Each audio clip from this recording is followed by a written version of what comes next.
Welcome to another episode of Biz Money Talks with Tracey Bissett. I am very excited. We have a special guest today. Maura is here, who's a transformational coach and artist. So welcome so much to the show. Thank you very much, Tracey. And so, as I mentioned, she's a transformational coach and artist, speaker, retreat organizer, and life is art and you are the canvas, she likes to say. And so lots of great experience. Background is very, very diverse. So many different experiences. We had lots in common because she used to be a financial services manager. She's been a marketing team builder, artist, as I mentioned, solopreneur and coach. And she's really focused on helping female executives, business owners, and entrepreneurs, help them see what's possible for themselves and help them actually take those steps to achieve it. And so really excited to have her here. So I'd love if you can start and just share in your own words a little bit about your background and who you love to help. Okay, thank you, Tracey. And first of all, I want to tell everybody how we met. And that is when I attended your 5-day program, your training for financial foundations for entrepreneurs, and how much I appreciated that and enjoyed the program. Well, thank you so much. Especially in the service industry as a coach and consultant, the fact that you really addressed that issue, not just brick and mortar, but the soft skills and how much we need that kind of guidance. So again, the question was about like my background and how I came to do what I do. And my perspective on women in business these days and what can I do to help them? What do they need, right? Mm-hmm. Well, I consider myself a Renaissance soul. I work with women who know they're capable of more. They're purpose-driven. I mean, that's my story. How did I come through so many different transformations myself? It's because I always knew there was more. And it's the setbacks. It's the setbacks. Like I like to describe it as being the mortar and pestle. People talk about, gold tested in fire. I think of it as a mortar and pestle, things that grind us down. and then we become something. Once we're completely dissolved, then we become something new. And because we have to let go. And that's one of the biggest challenges, especially a successful woman faces, is right now when people are at turning points because of what's been happening the last year and a half, right? Where there's this intense need to adapt to change faster than ever before. And women in business in particular really struggle with working from home, even though they might want to embrace that idea. Mm-hmm. If they happen to have small children, or they've got a cat that keeps walking across the computer, which happens all the time, or the dog barking, kicking the toy. Yeah, oh yeah, and and they're juggling all these roles, and what you're seeing is an epidemic of loneliness, of anxiety, an identity crisis. And because I've gone through different careers and I've learned so much, whether it was careers or relationships, more than one marriage, started out in banking, went into communications work, was in art shows and galleries, ultimately realizing that my home, the part that I love the most is coaching, because I have a gift for absolutely asking the right questions and seeing into the heart and soul and seeing the gift in another professional, and getting laser focused on what's important to them. There's lots of stories I can tell, but I don't tell anything unless I know there's a point, that it's relative, that it serves the other person in helping them see that I see, and then providing them with some tips. Sometimes I'm helping a client work on their unique value proposition. Sometimes I'm helping them develop strategies for starting their day in an intentional way, because so often we don't take care of ourselves first. Mm-hmm. I talk about putting your own oxygen mask on first. And I like to say, you heard my slogan, it's life is art and you are the canvas. Well, that's the artist in me, right?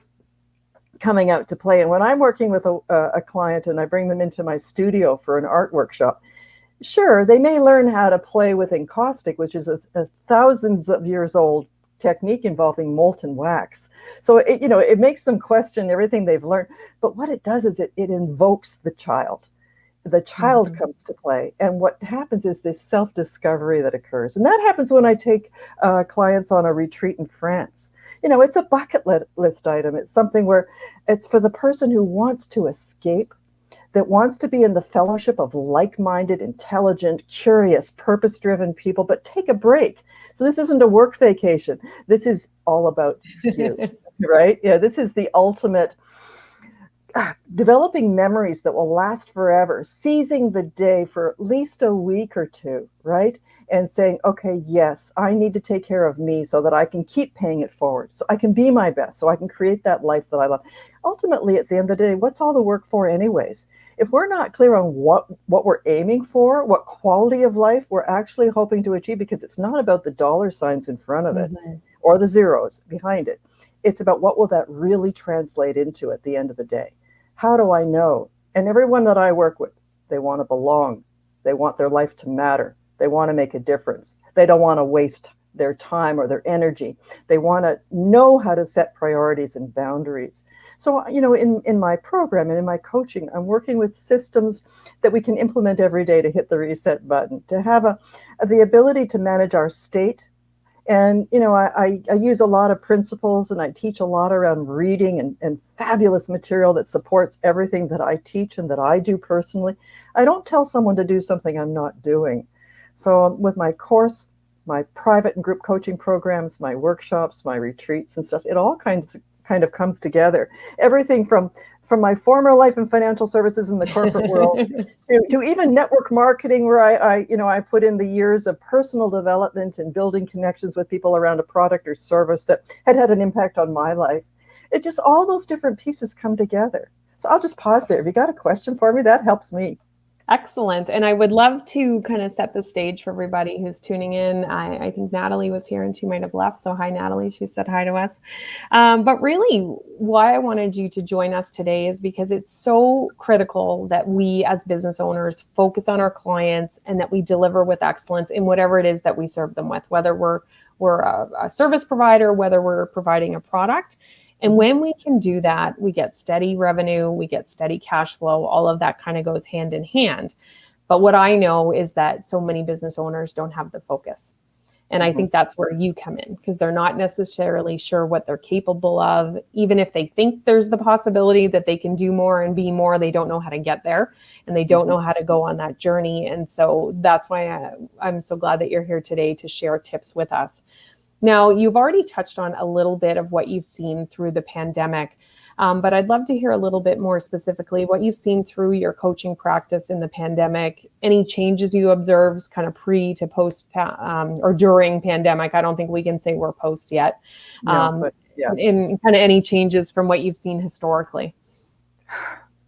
There's a couple of things. One is the fact that being unable to meet in person, of course, I touched on the fact of working from home, right? But obviously the work environment itself has changed.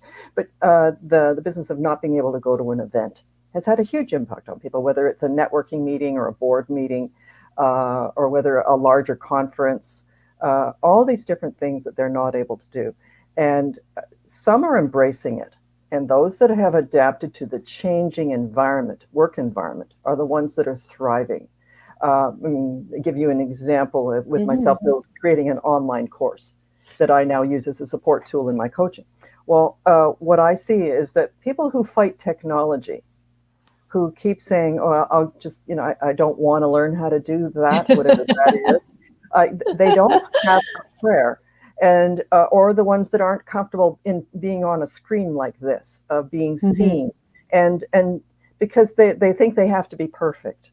And instead of perfection, think in terms of perfect action, because you only discover what's better by doing what's good. Because done is better than none.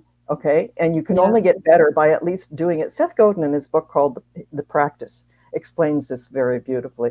Another book that I just finished reading was Essentialism by Greg McKeown, where you get clear on what is worth your effort. And then you step into the uncertainty of that, because with clarity and certainty, there's no overwhelm. So if you know what matters and it inspires you, then you get to say yes and figure it out. It's the butterflies get to be there. Courage is stepping into action with grace while you're afraid.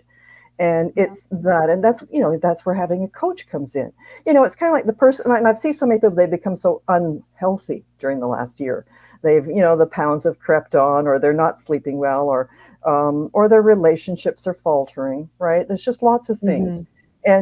But when you know that you're ready, that you need to do something and you're ready to do it, like the example I would give of the person joining a gym, although right now they may not be doing that, but they can at least some people watching might be able to, maybe not in our local environments, but some people. Yeah.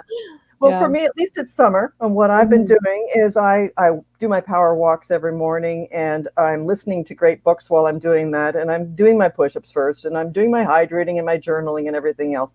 But I give the analogy of the gym. This is one we all know, we can all relate to. The person that says, okay, I want to get fit, and they decide to join a gym, they buy a gym membership. But then if they aren't smart, they don't spend the money on getting the personal trainer. And they just show up at the gym, they're out of shape, they don't quite know their way around. They look at all the people zipping along, and they feel embarrassed and humiliated, and they give up. Instead, if they invest in the trainer for at least 6 weeks, okay, to get that momentum building, get someone who's holding them capable and accountable, showing them how to do the program properly, unbelievable things happen. And it's always one thing building upon the next.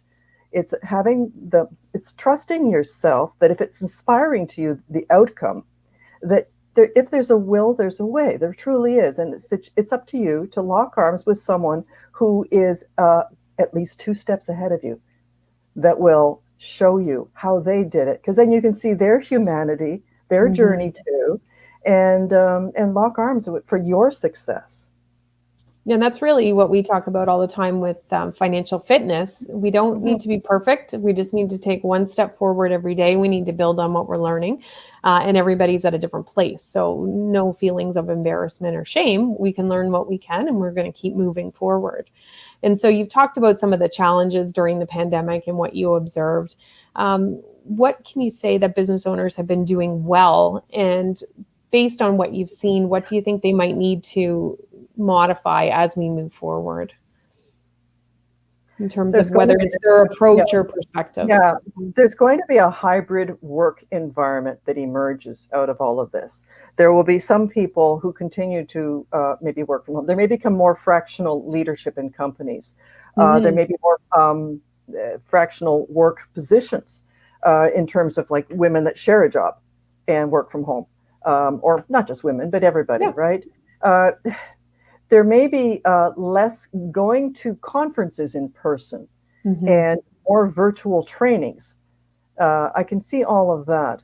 And I think what's so important is learning how to pace yourself, because you could work 24/7, right? We're in a global community, and it's very tempting to say yes all the time. So you have to get really structured, and knowing the schedule that serves you, that allows you to have some balance in your life, so that you're looking at all the priorities. You have health, relationships, and business. And ask yourself, okay, what do I really want for my business? Where do I want to be in 5 years? And how does that need to look? What all is happening as a result? Not just how much money am I going to make, but what purpose does it serve? And when you can answer those questions, you get really a lot more comfortable about what you need to read, who you need to spend time on a Zoom meeting with or not, how many calls you need to take. And you start seeking out the mentors who are already working in this environment effectively, and saying, okay, show me what you're doing. I even asked you about hiring an assistant and stuff. You're looking for the people that are already doing what you want to do in some area that you haven't completed yet, and saying, how can you help me? How can I help you? And it's very much. If I'm hearing it correctly too, it's not just one person who has all the answers. You're going to look for the person who can assist with this part, the person who can assist with this, and then you might actually surpass some person. So you're finding somebody else on the journey who can really, really guide you. You choose your communities carefully, because you're looking for fellowship. One of the very most important priorities for all of us, especially when we're so isolated, we're looking to belong. And I don't like the word tribe, but fellowship, community. When you are in the company of your peers, of people who, and especially if you're wanting to grow, these are people that are either at your level or ahead of you. It's all very well for you to teach and give what you know, but you want to be in the company of people who know something you want to learn. Absolutely. And so brighter days are ahead. If I'm knowing I need to make some changes, but I'm not sure quite what I'm supposed to be doing, what are some questions I could ask myself to kind of help figure that out? Is there anything that you can suggest? Were you thinking in terms of the stuff that I specialize in, which Yeah. is around So putting on your own oxygen mask first? It's absolutely. that self-care actually builds self-esteem and confidence. And when you, like James Clear talks about, the atomic habits. Mm-hmm. And when you implement a daily routine that, especially the way you start your day in an intentional way, if you have a clear structure for for fueling your mind, your spirit, and your body, then those things all transfer over into your work world as well. If you look at, is what you're doing giving you joy? It's really easy to make decisions. And when the 4 agreements, I'll just touch on that for a second in terms of guidelines, is, it's that be impeccable with your word. Always do your best, and your best is good enough. Don't make assumptions and don't take it personally. Now, we hear those things, and we know those things are all true. But when you make it a daily practice, especially when you break down being impeccable with your word, I mean that in 2 ways. First of all, your word with others. Your word has such power to build up or destroy. But another aspect of your word is self-promises. Nobody knows when you set an intention and don't follow through, except you. And the minute you break a promise with yourself around something that you knew was the right thing to do, then you have a lot of work to do to pull yourself up from that, because it's a secret lie. And then the best, every day is a fresh start. Life's short. Eat the dessert first. Having said that, though, be honest with yourself. Back to the impeccability with your word. The integrity is, did I do my best? And allow that others are doing their best with the information they have. And so, did I do my best? If not, okay, tomorrow's fresh start, and I will. And you do your best every day. And the assumptions, we're meaning-making machines, and of course, don't take it personally. We always make it be about us. So when you remind yourself, one of the things, Jay Shetty in his book, Think Like a Monk, talks about spot, stop, swap. It's that self-awareness. So I guess this is long-winded, but if there were one thing I would say to people, learn how to become so self-aware that, because when you change, your world around you changes. It can't do anything but that. It's that butterfly effect that Gloria Steinem talked about. It's that we all know the butterfly effect, butterfly flaps, it swings, it's felt around the world. Well, when I was in a room with her in Toronto years ago, and there were 1,000 women, she said that, and then she looked at the room and she said, 1,000 butterflies. So when we all realize that we are responsible for our impact, and then deliberately choose how we are being in the matter every day, we can't help but have an impact on those around us. And, it's that Marianne Williamson, when you give yourself permission to shine, you give others permission too. We'll make a bigger pie. We'll help each other grow. So I heard a few things under that, being self-aware, that I think I want to reiterate, just so that the business owners or any leader who's watching or catching the replay can hear. But setting those boundaries and routine. So how are you starting your day so that you're getting in the things that you need so that you can perform at your best? Those rules that you talked about, but cutting yourself a little bit of slack every day is fresh. We can start anew. What happened yesterday doesn't need to carry on. And when we're doing that, especially as we're going to come out of this pandemic, there's going to be a lot of people looking to leadership, if they weren't already, whether it's in corporate organizations, whether it's in businesses, to really shape how things are going to go. And so if I'm self-aware and I'm managing myself well in the way that I'm happy with, that impact then will be felt by others. And so I think sometimes it's hard to get started, especially if people are feeling in a little bit of a rut after being home. So maybe it's those boundaries around work. I don't start until this time. These are the things I'm doing in advance. I'm taking my lunch. I'm shutting off the computer at this time. Maybe it's even when I leave this room, work is over. And when I come in this room, now work is not part of it. So well said. Very well said. Leadership really starts with self-leadership, and that is about self-management. Read either Peter Drucker or Peter Senge, and they talk about Peter Senge even wrote a book on the topic of leadership and self-deception. So if you expect people in your organization to follow you, then you actually owe it to them as well as to yourself to learn how to do self-care. Absolutely. And I'm just in chapter 1 of the Think Like a Monk book, so I haven't finished the book yet. It took a long time to come when I first ordered it, and then it got into my pile. So I still have that to get through. Before I let you go, is there any other kind of tried and true practices from your extensive experiences? You've certainly done a variety of things that have all culminated to where you are right now in the work that you do. But anything else that business owners can take away and put into action? In addition to the regular strategies for implementing self-care, what I would say is the mindset. And this may not be what you expected me to say around mindset, but it's about be curious, be interested. We never stop learning. Be that person that is always pushing themselves to the edge, because that's where the answers come. It's at the edge of where you are now and where you're going to be. That it's that intersection of the known and the unknown, and having this mantra about saying yes and then figuring it out as you go, as long as you feel inspired by it, and then looking for the mentors, looking for who's gone before you, and following their trail of breadcrumbs or locking arms with them if they're available. It's that curiosity, that intense, insatiable desire, that kaizen, that pursuit of personal mastery and excellence. I love that. And that's one of the things I love most about being a business owner is I'm a very curious person. And I think it got squashed a little bit when I was in corporate. And I'm very interested in a whole bunch of things. And sometimes it extends my time that I'm doing on things because I am curious and want to learn about a lot of stuff.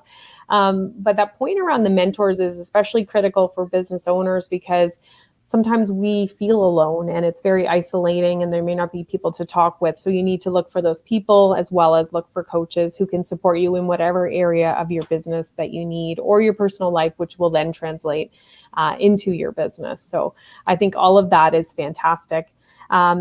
What final tips can you share? Either something that you've already said that you want to reiterate and make sure we're taking it away with us, or anything new? Something new, actually. Something I'm excited about that I've been working on, and I've got coming up on June 16th and then June 30th. I love collaborating with professionals who have expertise in an area that supports my ideal client and myself, that I am already perhaps doing some of, but would like to do more and better, and I want to offer to other people. So these 2 workshops that are coming up, the first one, I mean, so many of us, we have this incredible pile of wonderful books waiting to be read that are gathering dust. Yeah. And so I am bringing in, Avil Beckert is coming in next Wednesday at 4:00 to do a workshop with me on how to read a non-fictional book within 30 to 60 minutes so that you are absorbing and synthesizing and then being able to articulate the material in that book. I mean, I have a practice for reading every day, and it inspires me every day. It feeds me every day, and I want. And Avil is going to come in, and she's going to explain. And she is an expert at this. She's the invisible mentor. And the following one on the 30th is with Annie Hardock, who is a specialist in math, teaching math in a way that is ancient, but maybe new to us, that teaches you how to visualize math, that it actually creates new pathways in the brain. It improves neuroplasticity, increasing the ability to not only learn better, but to retain memory better.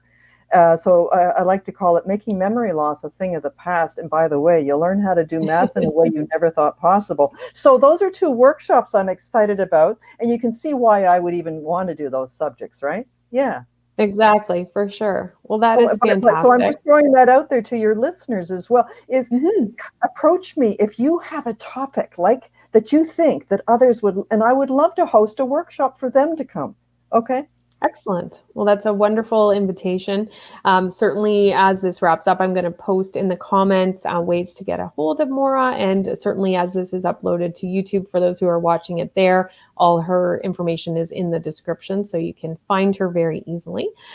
So thank you so much. It's been a pleasure learning more about you, hearing how you help people, what you've certainly been observing during the pandemic, and those tips that we can take away and actually implement right now to make our lives better, which will in turn make those around us better as well. And I love the part about every day is a fresh day, but it's at your own pace. So we need to have patience with ourselves and kindness, and we're not going to be 100% every single day, and that's okay, because that's good enough. So thank you so much. Thank you, Tracey. And back over to you as well before we go. I want to thank you again, because you are one of the most creative and generous people I've met in a while. You have a heart of service. You're certainly extremely good at what you do. And anyone would be lucky to book the time with you for a consultation. Thank you so much. I really appreciate it. And on that theme, for those who want to keep Biz Money conversations going, we have our weekly meetup Wednesdays. And so you can join us and register at bizmoneyclub.com. Which is just a casual meetup. We're not calling it a networking event or anything like that. You come as you are if you can make it, and we chat about what's on your mind with your business. And then Maura pointed out at the beginning of our session, she had been to the 5 days of entrepreneurial peace training, and we have another round that's actually kicking off on Monday. So if you'd love to join us for that training, you can head over to bizpeace.com and get registered, and we'd love to have you there. It's great for anybody who's in business or those thinking about starting a business who want to get a handle on the financial side. So thank you again. And until next time, we will be back next week with a few more episodes of Biz Money Talks, and would love to hear any comments and questions. And until then, take good care and stay financially fit. Thank you, Tracey. Thank you.